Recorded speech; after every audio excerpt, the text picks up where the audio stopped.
जय गुरु जी। शुक्राना गुरु जी।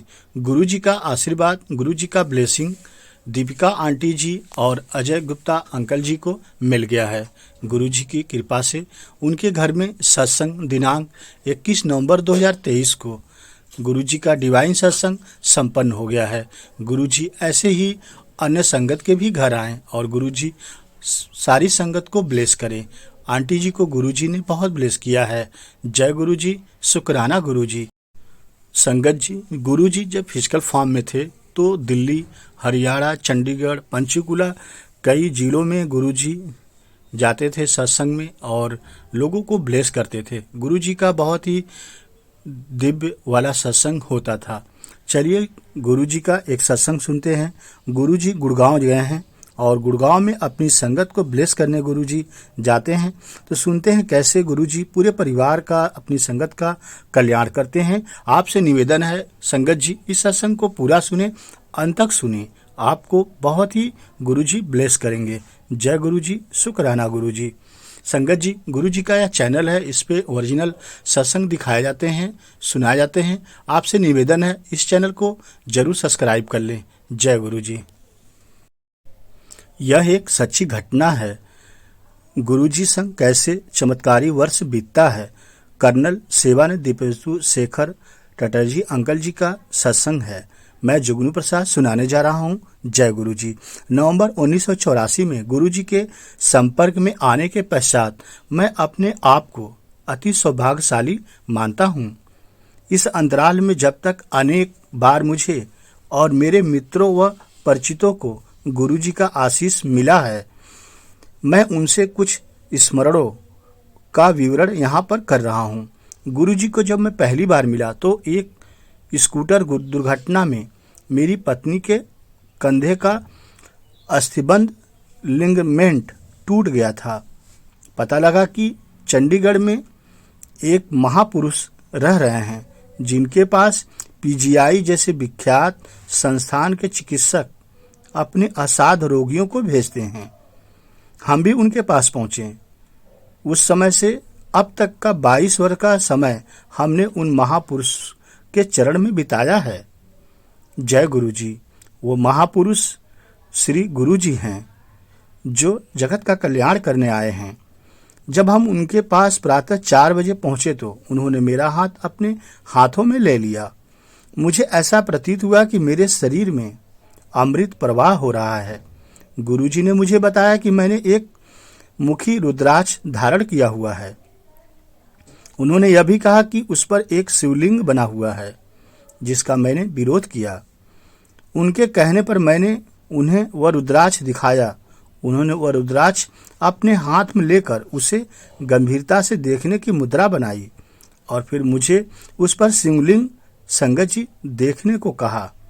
वास्तव में वहां एक शिवलिंग था भी, जो उस पर आज तक है और उस समय मुझे दिखाई भी दिया। यह सब गुरु जी की कृपा से हो रहा था। जय गुरु जी। गुरु जी का ब्लेसिंग हमारे और हमारे परिवार पर आना शुरू हो गया।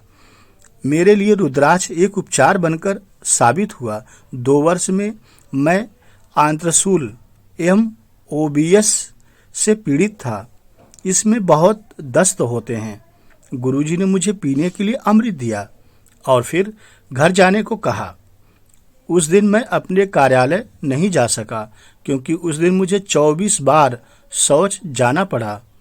शाम को जब गुरुजी ने फोन करके मेरे स्वास्थ्य के बारे में पूछा तो मैंने गुरुजी से बताया कि मेरी स्थिति अत्यंत असहनीय है, बहुत पीड़ा है। मैं 24 बार गुरुजी शौच जा चुका हूँ। गुरुजी ने उसका प्रतिकूल दृष्टिकोण लेते हुए कहा कि वह अच्छा लक्षण है, रोग शरीर से बाहर निकल रहा है, तुम बिल्कुल चिंता मत करो, तुम ठीक हो जाओगे, तुम्हारे कर्म कट रहे हैं। संगत जी, अगले दिन प्रातः मुझे लगा कि मैं स्वस्थ हो गया हूँ और यह मैंने गुरुजी को बताया। उन्होंने कहा कि अभी रोग शेष बचा है और अगले दिन ही ठीक होगा, तुम्हें कुछ और कर्म करना पड़ेगा और दुख सहना भी पड़ेगा और तुम्हें मैं अपने पास बुलाऊंगा। जब मैं गुरुजी के पास पहुंचा तो उन्होंने अपने रुद्राक्ष और एक चम्मच से मेरी नाभि को छुआ। छूते ही ऐसा प्रतीत हुआ कि मुझे बिजली का तीव्र झटका लगा है और संगत जी मैं वहीं पर गिर गया। गुरुजी मुस्कुराकर कहा कि अब रोग से मुक्ति तुझे मिल गई है। उस बिजली के झटके के बाद वह रोग मुझे संगत जी आज तक नहीं हुआ और मैं पूरी तरीके से उस रोग से छुटकारा पा गया। संगत जी एक सत्संग और हुआ। मेरी पत्नी की चिकित्सा गुरुजी कैसे करते हैं? जय गुरुजी। मेरी पत्नी बबली का उपचार करने के लिए गुरुजी एक शनिवार की संध्या को हमारे घर आए। उनके निर्देशानुसार साबुत उड़द की दाल की 3 रोटियां बनाई गईं। एक रोटी के आधे हिस्से को शौचालय में डालकर जल प्रवाहित कर दिया गया। शेष रोटियों को उन्होंने उबली के कंधे पर रखकर कुछ उच्चारण किया और मेरे हाथ में देकर बोले कि यह एक काले कुत्ते को खिला दो। मैं भौचक्का था। रात्रि के 9 बजे थे। एक साफ स्वच्छ छावनी क्षेत्र में आवारा कुत्ता, वह भी काला, मिल पाना अति कठिन था। मैंने अपनी शंका गुरुजी को जताई कि गुरुजी इतनी रात को भला काला कुत्ता कैसे मिलेगा? यह तो असंभव लग रहा है। परंतु गुरुजी ने अपने शांत स्वर में मुझे नीचे बाहर जाने को कहा। मैं अचंभित हुआ जब नीचे जाते ही मुझे एक काला कुत्ता संगत जी मिल गया। उसी समय बबली का रोग समाप्त हो गया। यह गुरुजी की अद्भुत लीला थी, गुरुजी का अद्भुत चमत्कार था जो मैं बिल्कुल विश्वास नहीं कर रहा था। लेकिन 9 बजे रात गुरुजी ने मुझे अद्भुत ब्लेसिंग दी। जय गुरुजी, शुक्राना गुरुजी। संगत जी एक दिन जब गुरुजी हमारे घर आए तो घर पर अनेक अतिथि थे, मेहमान थे। मेरी पत्नी ने बीच में एक बादाम का कटोरा रखा हुआ था। गुरुजी ने अपनी मुट्ठी भर कर बादाम उठाए और सब अतिथियों को लो अखरोट खाओ, पिस्ता खाओ, किशमिश खाओ कहते हुए गुरुजी ने स्वयं बांट दिए। यह तो बहुत आश्चर्य की बात थी कि जिन फलों का वह नाम ले रहे थे बादाम उन्हीं में से परिवर्तित हो गए। संगत जी यह गुरुजी की अद्भुत लीला थी। हमने तो सिर्फ संगत जी वहां बादाम ही रखा था, यह सच्चाई था। लेकिन गुरुजी ने उन मेहमानों को बताया कि अखरोट खाओ, पिस्ता खाओ, किशमिश खाओ और वह बादाम वही हो गया। बादाम अखरोट बन गया, पिस्ता बन गया, किशमिश बन गया। यह गुरुजी की बहुत बड़ी अद्भुत कृपा हुई, अद्भुत शक्ति है गुरुजी में। संगत जी अक्षमता का भी गुरुजी निदान करते हैं, इसलिए गुरुजी के शरण में रहना चाहिए। सुनते हैं आगे। मैं जुगनू प्रसाद बिन। मेरे एक जवान नायक आनंदन को बाधा दौड़ में पीठ पर गहरी चोट लग गई थी। जवान का उपचार हुआ था।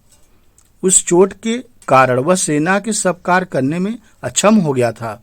उसे सैन्य सेवा से निवृत्त कर घर भेजा जा रहा था। मैं उसे प्रातः 4 बजे गुरुजी के पास ले गया और उनसे उसे स्वस्थ करने के लिए प्रार्थना करी। गुरुजी ने मुझसे प्रश्न किया कि यदि उसे उस रोग से मुक्त किया तो उसके कर्म कौन समाप्त करेगा और इस अवस्था में वह अगले जन्म में विकलांग होगा।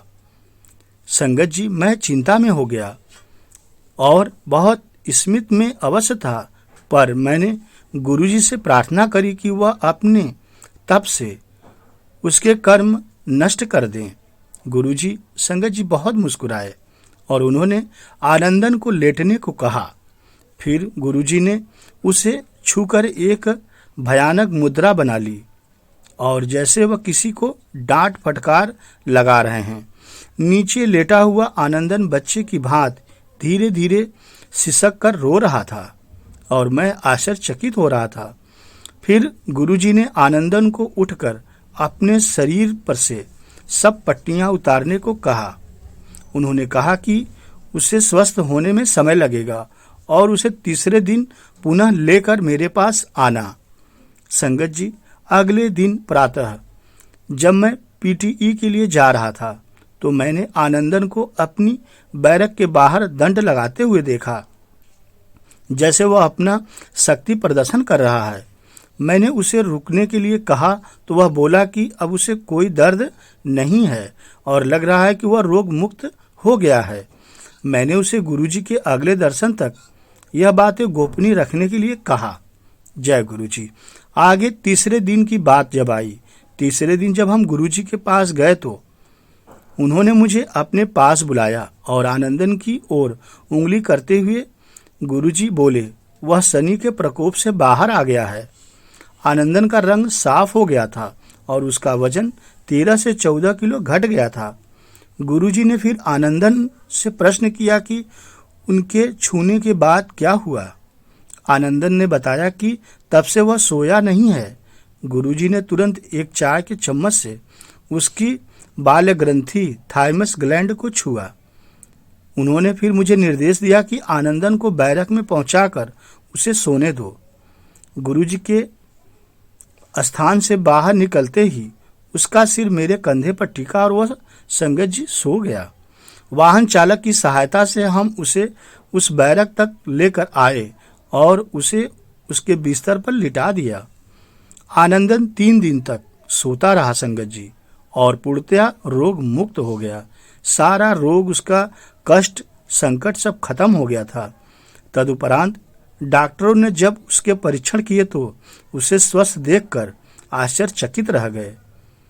अब उनके पास उसे सब सैन्य सेवाओं के लिए योग्य घोषित करने के अन्यथा कोई और विकल्प नहीं था, और डॉक्टरों ने घोषित कर दिया, यह रोग मुक्त है, इसे अब कुछ नहीं है, यह सही हो चुका है, ड्यूटी कर सकता है, अपना कार्य भली भांति पूर्वक कर सकता है, इसे शक्ति कहीं से मिल चुकी है।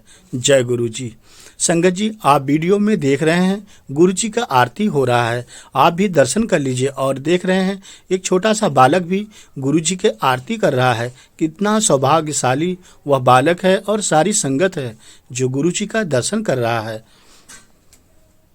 संगत जी, उम्मीद है आपको सत्संग समझ में आ गया होगा कि गुरुजी अपनी संगत का कल्याण करने के लिए क्या क्या करते हैं। कभी कभी गुरुजी अपने ऊपर उसके बुरे कर्म को लेकर अपनी संगत का कल्याण कर देते हैं।